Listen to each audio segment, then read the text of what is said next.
台美关税到底是会超到几趴咧？其实即马外界拢真关注。咱的外交部是强调讲，即马这谈判还阁咧进行，有为是烦恼咱台湾的农产品恐惊是会变做是谈判的苦枝啊，这可能是会冲击到农民的生活。也那经贸谈判办公室是表示讲，会捍卫农民的权益。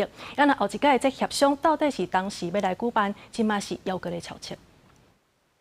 随着美国总统川普陆续宣布对真济国家实施的关税税率，也互外界关心台美的谈判进度。媒体问到台湾的对顶关税敢有可能关过32%，外交部处长陈明基是安尼回应：我们都不确定啊，这个我想这个世界上应该很少的国家在谈判结束之后就能够知道具体的一个汇率。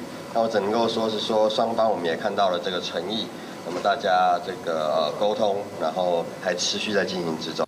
立委烦恼，台湾的农产品可能会变作谈判倒定的条件。政府在协商过程中，敢会安尼让步妥协，冲击受害可能都是在一线基层农民的生活。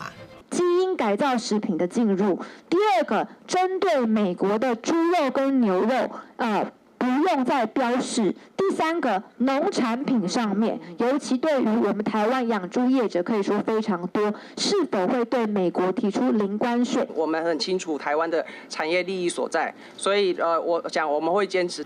另欢迎外委会邀请相关部会报告关税谈判进度甲有机成果。民进党立委王定宇认为，目前也咧谈判，虽然对伊量身严格，时机无适合，那将相关保密协定填伫日头卡。 会个红保护，受害也是台湾产业。就你了解，如果8月1号到期，会发生什么样的情形？我想，川普总统所谓的10到20% 是针对现在原本4月2号公布的对等关税拿到10% 的这些国家，他要一并的提高到15到20%。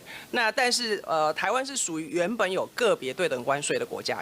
台美后一摆实体谈判时间也来协商，经贸谈判办公室强调，争取8月7日已经达成协议。美国虽然对各国送出信函，也毋过因为谈判咧进行，即马通知的税率，并无等于是各国上尾的税率。信函的主要目的是咧增加各国甲美国谈判的力度。公司新闻采访报道。